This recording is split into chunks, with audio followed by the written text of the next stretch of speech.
న్యాయస్థానంలో ఏ విధంగా పోరాటం చేయాలనేది దాని మీద కూడా న్యాయ నిపుణులతో ఎప్పటికప్పుడు చర్చలు జరుపుతున్నారు. ఇప్పటికే విచారణ ప్రారంభం కూడా గంట దాటింది. ఖచ్చితంగా ఈరోజు మధ్యాహ్నం వరకు కూడా ఖచ్చితంగా కొన్ని గంటల పాటు కేటీఆర్ను విచారించే అవకాశం కనిపిస్తుంది. ఒక ప్రశ్నావళిని కూడా తయారు చేసుకుని ఆ ప్రశ్నల మీద కేటీఆర్ను ప్రశ్నలు అడుగుతున్నట్లు సమాచారం.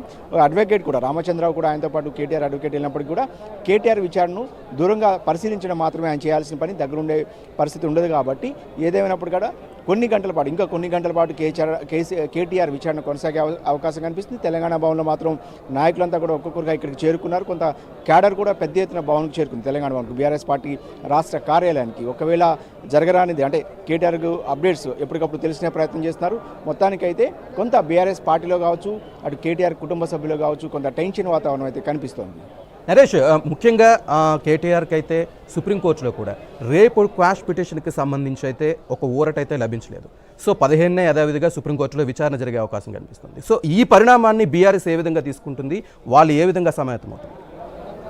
ఖచ్చితంగా న్యాయస్థానాల మీద తమకు గౌరవం ఉందంటూనే వాళ్ళు న్యాయస్థానంలో అంటే రాజ్యాంగం కల్పించిన హక్కును పూర్తిగా ఉపయోగించుకుంటే తప్పేంటి అనేది కేటీఆర్ గత 2-3 రోజులుగా ఈ మాట మాట్లాడుతూ వస్తున్నారు. అందులో భాగంగానే తనకు ఈ కేసు నుంచి రిలీఫ్ ఇవ్వాల్సిందిగా కూడా క్వాష్ పిటిషన్ వేశారు మొదట హైకోర్టులో. వాస్తవానికి ఈ ఎఫ్ఐఆర్ అంటే ఏసీబీ ఏదైతే ఎఫ్ఐఆర్ నమోదు చేసిందో ఆ ఏసీబీని ఎఫ్ఐఆర్ను కొట్టివేయాలనేది క్వాష్ పిటిషన్ యొక్క ఉద్దేశం. కానీ హైకోర్టు తీర్పు మాత్రం కేటీఆర్కి కొంత ప్రతికూలంగా వచ్చింది. క్వాష్ పిటిషన్ కొట్టివేయడానికి అంగీకరించలేదు. ఖచ్చితంగా విచారణను ఎదుర్కోవాల్సిందేనని హైకోర్టు చెప్పారన్నమాట. ఇక హైకోర్టు తీర్పును సవాల్ చేస్తూ సుప్రీంకోర్టు కూడా ఆయన న్యాయవాదులు మొన్న సాయంత్రం వెళ్ళిన పరిస్థితి, సుప్రీంకోర్టులో పిటిషన్ వేశారు. అయితే ఈరోజు సుప్రీంకోర్టు న్యాయమూర్తులను కూడా బీఆర్ఎస్ లీగల్ సెల్ ఈరోజు అంటే రేపే విచారణకు తీసుకోవాల్సి చెప్పి అడిగినప్పటికీ కూడా నిన్నే వాస్తవానికి లిస్ట్ అయింది సుప్రీంకోర్టులో. కేటీఆర్ వేసిన పిటిషన్ ఏదైతే ఉందో అది ఈ నెల 15వ తేదీన విచారణకు రాబోతున్న నేపథ్యంలో దానికంటే ముందే అంటే 15వ తేదీకి ఇంకా దాదాపు 6 రోజుల సమయం ఉంది. కాబట్టి రేపే ఆ విచారణకు స్వీకరించాలనేది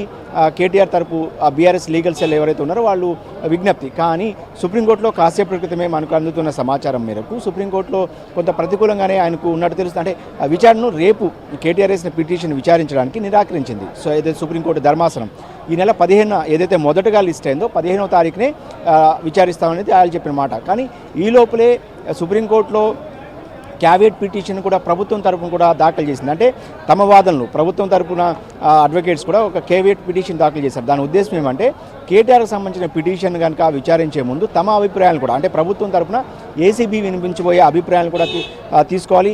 వాళ్ళ అభిప్రాయాలు కూడా తీసుకున్న తర్వాతే తుది తీర్పు ఇవ్వాలి.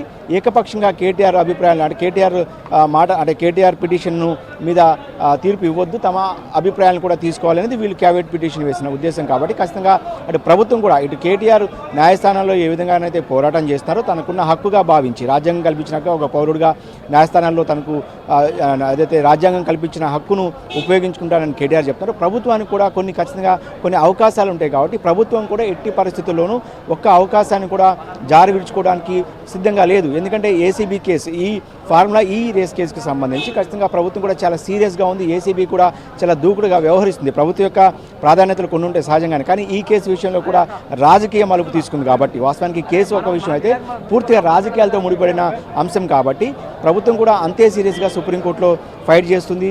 తమకున్న అవకాశాలను కూడా ఉపయోగించుకుంటుంది. కేటీఆర్ కూడా ఖచ్చితంగా తనకున్న అవకాశాలను కూడా ఉపయోగించాడు. కానీ అల్టిమేట్గా తప్పు జరిగిందా లేదంటే ఈ వ్యవహారానికి సంబంధించిన పూర్వాపరాలు భవిష్యత్తు మాత్రం ఖచ్చితంగా న్యాయస్థానాలు ఉంటుంది. కాబట్టి అటు విచారణ సంస్థలు చెప్పాల్సి ఉంటుంది. కేటీఆర్